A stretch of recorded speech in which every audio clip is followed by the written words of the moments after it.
Good morning. हम लोग आज फ्यूचर इंडेफिनिट टेंस के बारे में सीखें। Future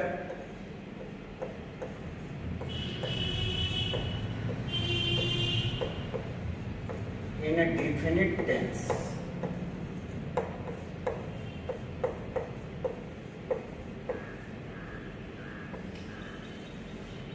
future indefinite tense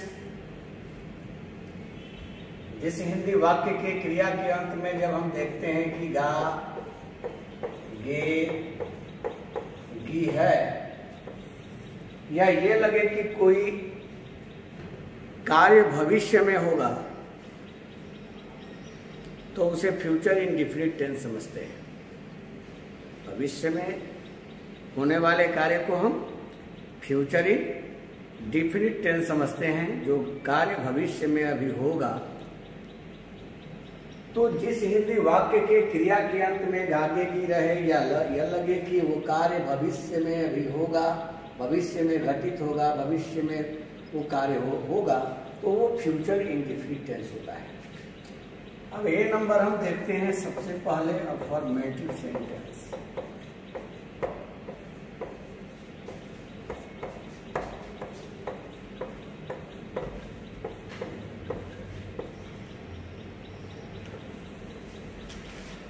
affirmative sentence, तो हम सबसे पहले सब्जेक्ट को रखेंगे, फिर शैल और विल को रखते हैं। Verb 1 plus object plus ETC. अब सब्जेक्ट प्लस शैल और will plus verb 1 plus object plus ETC. सबसे पहले ये बताएं कि शैल कब लगेगा और विल कब लगेगा। तो देखिए, फर्स्ट पर्सन यानी आई और बी जो होता है, इसके साथ शैल लगता है, और सेकंड पर्सन या थर्ड पर्सन के साथ विल लगता है।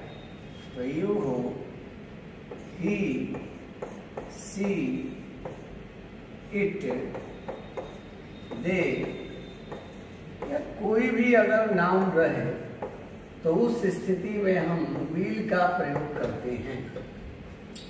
तो फर्स्ट पर्सन जो आई भी है वही केवल शैल लेगा। शेष जो भी यू, ही, सी, इट, दे, या कोई भी नाउन सिंगुलर या प्लूरल नाउन रहे तो वे तो विल लेंगे।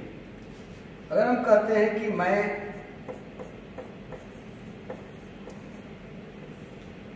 कल पटना जाऊंगा,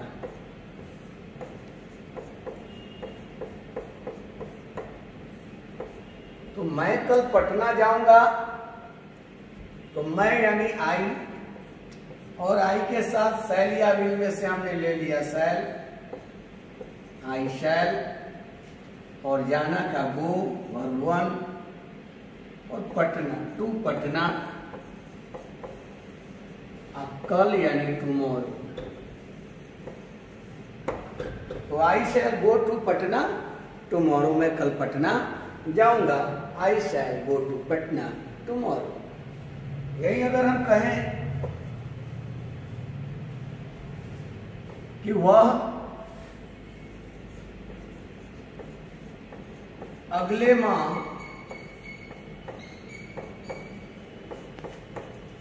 एक कार खरीदेगा,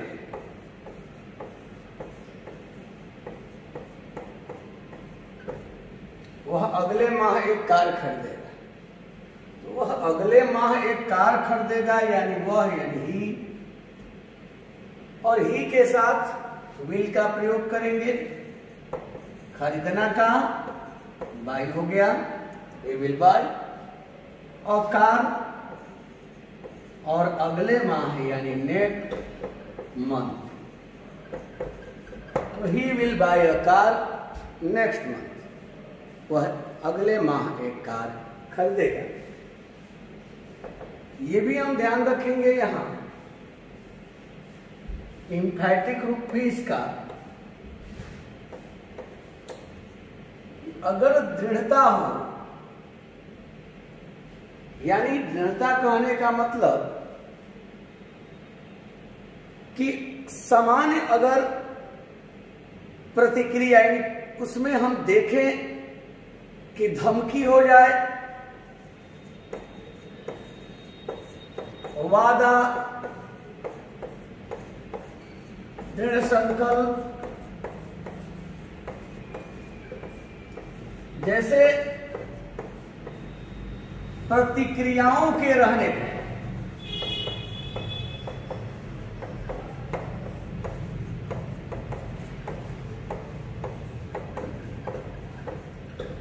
यानी सामान्य भविष्य के कार्य का बोध न हो, बल्कि उसमें प्रतिक्रिया रहे, धमकी रहे, वादा रहे, दृढ़ संकल्प हो, तो ऐसे कंडीशन में हम यह करेंगे कि जो फर्स्ट पर्सन सेल लेता था, आप यहां देखिए फर्स्ट पर्सन आई वी के साथ सेल, अब ऐसे कंडीशन में विल कर देंगे फर्स्ट पर्सन के साथ, और सेकेंड और थर्ड पर्सन जो विल लेते थे उसको सेल कर देंगे। बस उल्टा कर देना है हमें। कब? जब भविष्य में होने वाले सामान्य कार्य न होकर बल्कि एक प्रतिक्रिया हो, रिएक्शन, धमकी रहे, वादा रहे, दृढ़ संकल्प हो, तो ऐसे कंडीशन में हम फर्स्ट पर्सन के साथ अब विल और सेकेंड और थर्ड पर्सन के सब्जेक्ट के साथ सेल का प्रयोग करते हैं। जैसे कि अब कहते हैं हम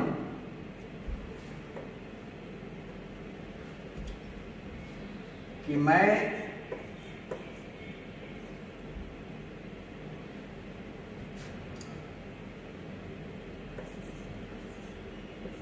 तुम्हारा ज्ञान लूंगा।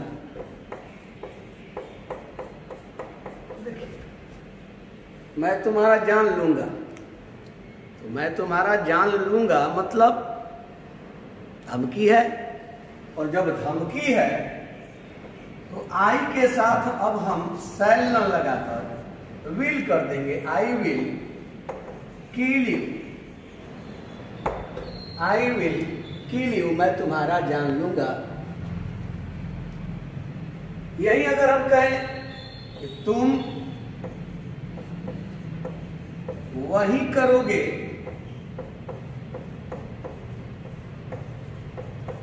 जो मैं कहूंगा, तुम वही करोगे, अब दृढ़ता आ गई, तुम वही करोगे जो मैं कहूंगा, तो यू, अब यू के साथ जो विल लगता था सेकेंड पर्सन के साथ, यहां हम सेल कर देंगे। यहां क्या कर देंगे? सेल। तो यू सेल डू, तुम वही करोगे व्हाट आई से, जो मैं कहता हूं। अब ध्यान देंगे जैसा कि आप सिंपल प्रेजेंट में भी पढ़े हैं और यहां भी पढ़ेंगे कि जब दो भविष्य के कार्य रहता है तो जो प्रिंसिपल क्लॉज होता है वो फ्यूचर में बनता है, और जो सबऑर्डिनेट क्लॉज होता है वो सिंपल प्रेजेंट टेंस में बनता है। दोनों फ्यूचर में नहीं बनते। हम ये नहीं कहेंगे कि व्हाट आई सेल से या विल से, ऐसा नहीं कहेंगे। यानी जो सबऑर्डिनेट होगा वो सिंपल प्रेजेंट में, और जो प्रिंसिपल होता है वो फ्यूचर इंडेफिनिट में। तो you shall do what I से, तुम वही करोगे जो मैं कहूंगा। तो यहाँ यू के साथ सेल हो गया, जब यू के साथ विल होता है। क्यों सेल हो गया? दृढ़ता लाने के लिए कि तुम वही करोगे। तो जहां दृढ़ता लाना होगा उस स्थिति में हम बस वही जहां फर्स्ट पर्सन के साथ सेल लगता था वहां विल करेंगे, सेकेंड और थर्ड पर्सन के सब्जेक्ट के साथ विल लगता है, लेकिन अब ऐसे कंडीशन में सेल कर देंगे। एक और एग्जाम्पल देख लीजिए। यदि हम कहते हैं कि मैं अवश्य इसे करूंगा, अब मैं अवश्य इसे करूंगा, मैं जरूर इसे करूंगा, मैं निश्चित तौर पर इसे करूंगा। तो ऐसे स्थिति में भी अब आई के साथ सेल न लगाकर हम विल लगाएंगे। आई विल डू इट, मैं इसे अवश्य करूंगा। मैं इसे करूंगा तो आई शैल डू इट, मैं इसे अवश्य करूंगा, जरूर करूंगा, निश्चित तौर पर करूंगा, तो आई विल कर देंगे। I will do it. तो जहां भी लगे कि कोई प्रतिक्रिया है, वादा है, धमकी है, दृढ़ संकल्प है, तो ऐसे कंडीशन में शैल जहां लगता है वहां विल, और विल जहां लगता है वहां शैल कर देते हैं। अब बी नंबर देखिए, निगेटिव सेंटेंस।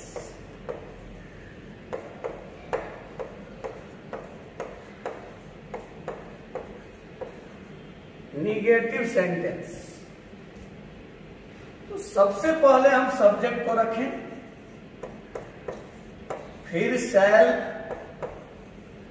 और विल को, not, verb one, object, etc। Subject plus shall और will plus not, verb one, object plus etc। अब देखिए, यदि हम कहते हैं कि वह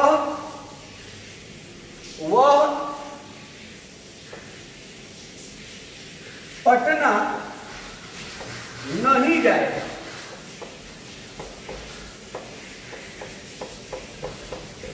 वह पटना नहीं जाएगा, तो वह पटना नहीं जाएगा यानी वह, यानी ही के साथ विल और नहीं के लिए not, go to Patna, he will not go to Patna. तो पहले सब्जेक्ट को रखेंगे, शैल या विल, नॉट हो जाएगा निगेटिव में, फिर वर्ब वन होगा, ऑब्जेक्ट प्लस etc। यदि हम कहें कि तुम यहां नहीं ठहरोगे, तो you will not stay here. वह गीत नहीं गाएगी, she will not sing a song, तो निगेटिव में हम नॉट लगा देते हैं। सी नंबर देखिए, इंट्रोगेटिव सेंटेंस। इंट्रोगेटिव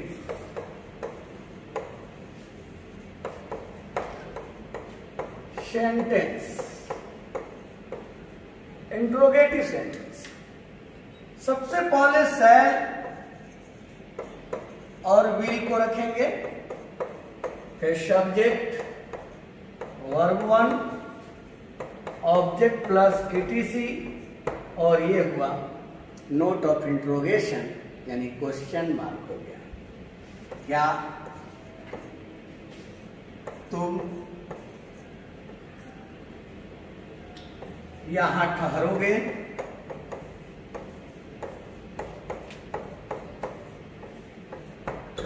क्या तुम यहां ठहरोगे?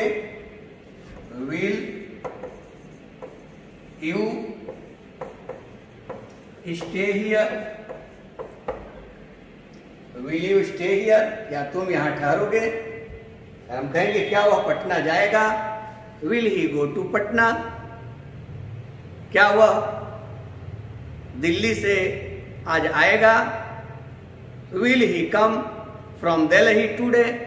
तो शैल विल को पहले रख लेते हैं, सब्जेक्ट रखेंगे, वर्ब वन रखते हैं, ऑब्जेक्ट etc, और अंत में क्वेश्चन मार्क देते हैं, नोट ऑफ इंट्रोगेशन का प्रयोग करते हैं। डी नंबर हम देखें,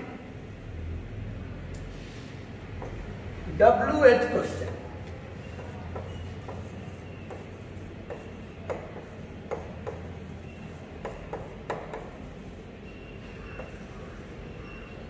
सबसे पहले हम WH वर्ड्स को रखेंगे, व्हेन, हाउ, वेयर, व्हाई। इसके बाद शैल और will plus subject, verb one, object plus etc, question mark होगा, नोट ऑफ इंट्रोगेशन होगा। वह कब आएगा?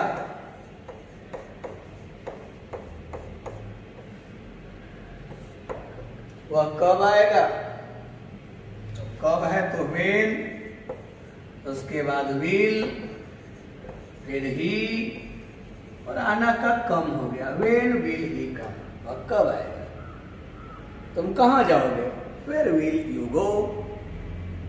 वह क्यों लिखेगा? Why will he write? मैं क्या करूंगा? What shall I do? तुम कैसे पढ़ोगे? How shall you read. तो ऐसे जब भी हम कब कैसे कहाँ क्यों रहता है तो उसकी अंग्रेजी पहले रखेंगे व्हेन हाउ वेयर व्हाई, फिर शैल या विल को रखेंगे, फिर subject verb one object etc और क्वेश्चन मार्क को रखेंगे। अब ये देख लीजिए अगर कौन हो जाता है तो कौन खुद सब्जेक्ट का काम करता है नॉमिनेटिव रूप में, तो हु रखेंगे और हु विल लेगा क्योंकि हु थर्ड पर्सन है और थर्ड पर्सन के साथ विल का प्रयोग होता है। शैल तो केवल फर्स्ट पर्सन के साथ होता है, तो हु प्लस विल और वर्ब वन ऑब्जेक्ट etc और ये हुआ क्वेश्चन मार्क। यदि हम कहेंगे कि तुम्हें अंग्रेजी कौन पढ़ाएगा,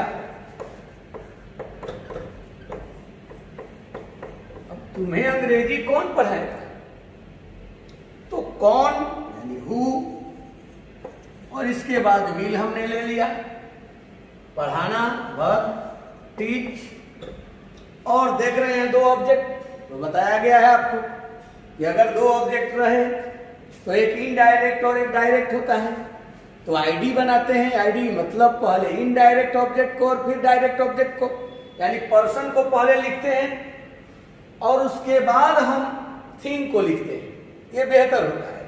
तो सबसे पहले हम पर्सन को लिखेंगे यू इनडायरेक्ट ऑब्जेक्ट और फिर डायरेक्ट ऑब्जेक्ट होगा इंग्लिश, यानी ये हुआ who will teach you English, who will teach you English. हम कहेंगे कौन यहां बैठेगा, who will sit here,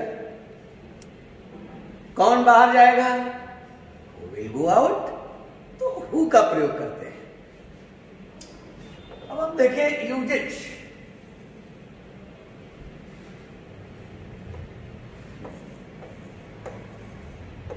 usage of future in a definite tense.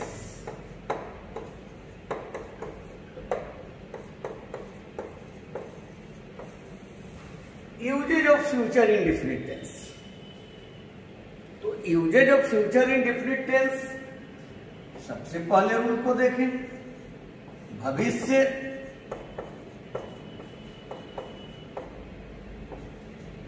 में होने वाले कार्य को,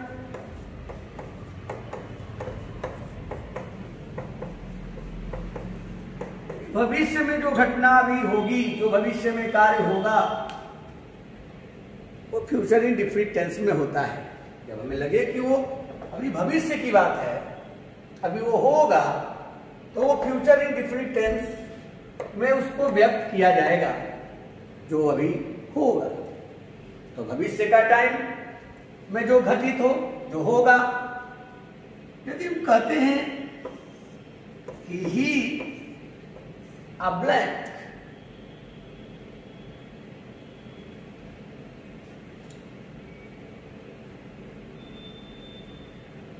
a later, tomorrow,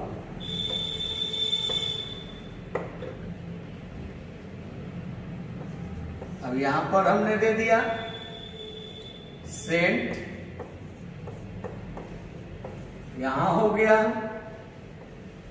was sending, ये हो गया had sent, और ये हुआ will send। देखिए अब टुमारो बता रहा है कि ये कार्य अभी हुआ नहीं, अभी होगा। अब वो कल पत्र भेजेगा, ये तो कभी नहीं कहेंगे कि वो टुमारो आगे आने वाले कल को भेजा। यस्टरडे रहता तो सेंट लेते, वो कल पत्र भेज रहा था, वो कल पत्र भेज चुका, ऐसा नहीं बोले। यानी टुमारो आगे आने वाले कल को बोलते हैं, यस्टरडे पीछे वाले को बोलते हैं। तब हम फ्यूचर इंडेफिनिट में लेंगे और कहेंगे कि वह कल पत्र भेजेगा, he will send a letter tomorrow.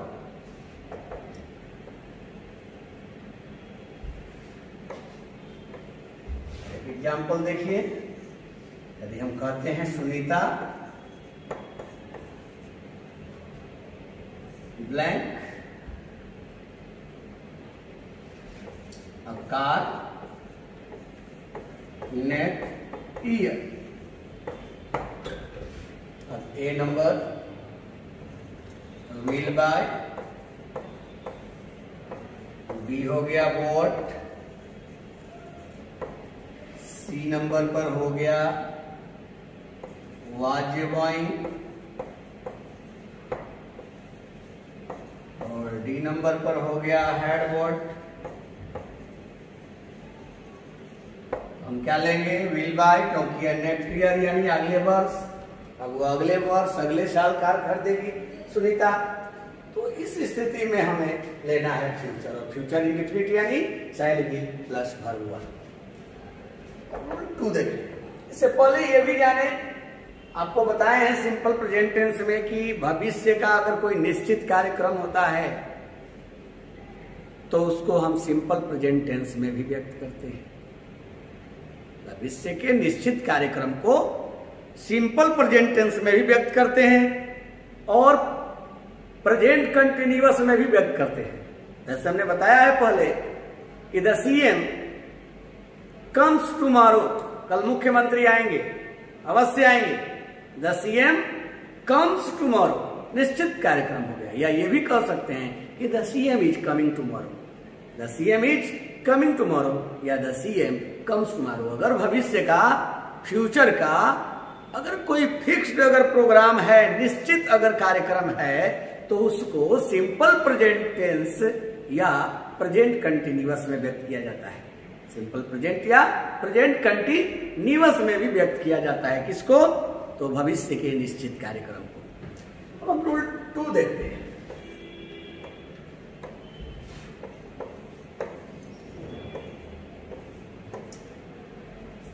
यदि भविष्य के 2 कार्यों का बोध हो,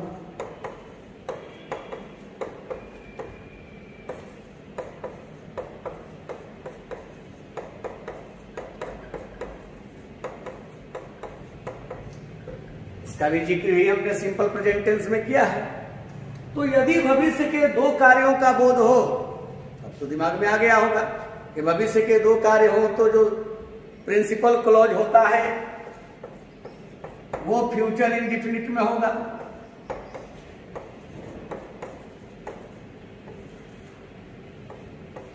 फ्यूचर इन डिफिनिट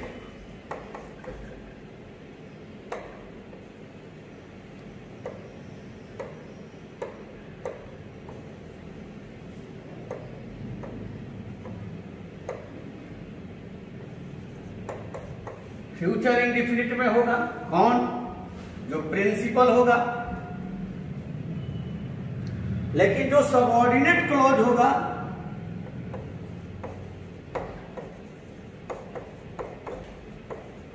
वो सिंपल प्रेजेंट टेंस होता है, प्रेजेंट इंडेफिनिट होता है। सिंपल प्रेजेंट यानी दोनों फ्यूचर में नहीं बनते। अगर भविष्य के 2 कार्य हैं तो दोनों को फ्यूचर में नहीं बनाते हैं। एक को बनाएंगे सिंपल प्रेजेंट टेंस में और एक को बनाते हैं फ्यूचर इंडेफिनिट में। तो किसको फ्यूचर इंडेफिनिट में? तो प्रिंसिपल क्लॉज। और जो सबऑर्डिनेट है, आश्रित जो वाक्य है, वो सिंपल प्रेजेंट टेंस में, प्रेजेंट इंडेफिनिट में, यानी जिसकी शुरुआत होती है सबऑर्डिनेटिंग कंजंक्शन से, व्हेन से, इफ से, एज सुन एज से। तो सबऑर्डिनेटिंग कंजंक्शन से जिसकी शुरुआत होती है वो सबऑर्डिनेट क्लॉज होता है और वो सिंपल प्रेजेंट टेंस में होगा। हम देखें, यदि हम कहते हैं कि यदि वह मेरे पास आएगा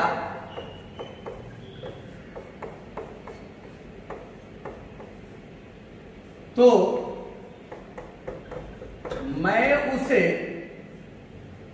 मिठाइयां दूंगा।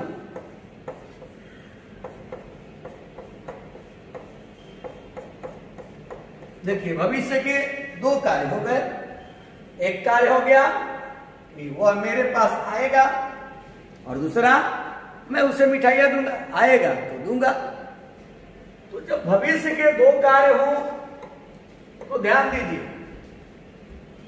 यदि आप बनाते हैं कि इफ, आपने रूल को ध्यान नहीं दिया और बनाना शुरू कर दिया कि इफ ही, चूंकि आप देखेंगे आएगा तो आप बना लेते हैं ही विल कम टू मी और आई शैल गिव हिम स्वीट्स। तो ये रॉन्ग है, यह सेंटेंस आपका गलत है। आपने तो देखा कि वह मेरे पास आएगा,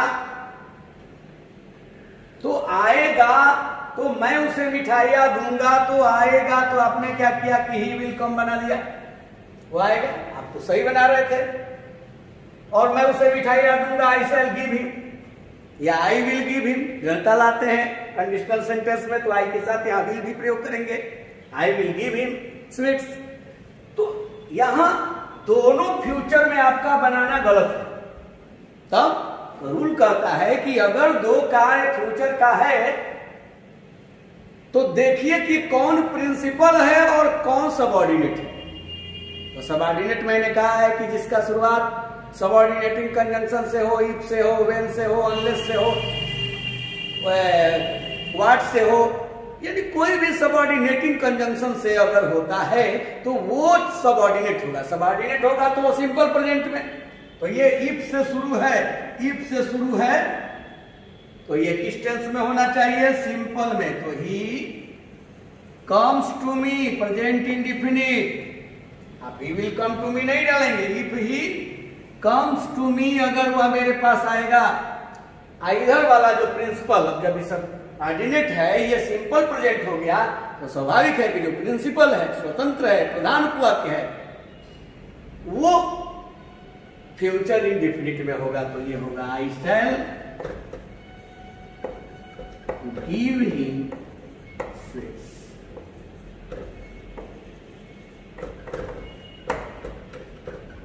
यहां विल भी कर सकते हैं,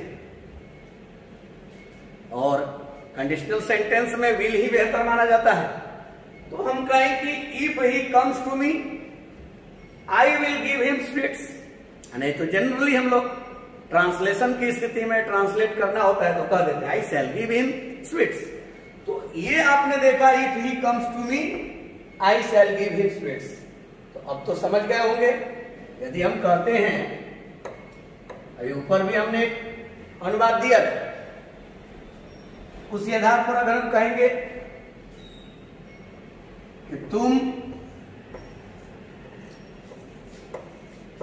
वही लिखोगे जो मैं बोलूंगा। देखिए, दो भविष्य की का कार्य है, तुम्हारा लिखोगे यानी तुम लिखोगे या मैं बोलूंगा। हमने क्या किया कि बनाना शुरू किया यू। आपको ऊपर हमने बताया है दृढ़ता जब आती है तो दृढ़ता के लिए यू के साथ हम विल न लगाकर शैल लगा देते हैं, बेहतर होगा। ऐसे भी कंडीशनल सेंटेंस में तो यू शैल हो गया, तो यू शैल राइट, और हमने क्या किया व्हाट आई शैल स्पीक। तो ये क्या हुआ, गलत, क्योंकि भविष्य के अगर दो कार्य हैं तो ये दोनों फ्यूचर में नहीं होंगे। तो बता सकते हैं कौन किस टेंस में होगा, क्योंकि जब ऐसे कंडीशन में एक फ्यूचर में और एक सिंपल प्रेजेंट में होगा तो कौन सा सिंपल प्रेजेंट में होगा, इधर वाला कि इधर वाला। तो मैंने कहा जो सिर पर मोटरी लिया है वो मोटरी किसका, तो सबऑर्डिनेटिंग कंजंक्शन का। तो यहां देखिए व्हाट से ये शुरू है, यह क्लॉज व्हाट से शुरू है, तो सबऑर्डिनेट क्लॉज ये है। सबऑर्डिनेट क्लॉज जब ये है तो यहां पर हम सिंपल प्रेजेंट टेंस का प्रयोग करेंगे और होगा you shall write what I speak. अब ये सिंपल प्रेजेंट टेंस हो गया, व्हाट आई स्पीक ये सबऑर्डिनेट है, यानी यह क्लॉज जो हुआ सबऑर्डिनेट क्लॉज हो गया और ये जो क्लॉज हुआ वो प्रिंसिपल क्लॉज हो गया। तो जब दो भविष्य के कार्यों का जिक्र किया जाए तो ध्यान रखें कि जो सबऑर्डिनेट क्लॉज होगा वो होगा सिंपल प्रेजेंट टेंस में, प्रेजेंट इंडेफिनिट में, और जो प्रिंसिपल क्लॉज होगा वो फ्यूचर इंडेफिनिट में होगा। Thank you. आप सभी ट्रांसलेशन को बनाकर और व्हाट्सएप पर भेजें, व्हाट्सएप पर सेंड करें 9934046191। धन्यवाद आप सभी को।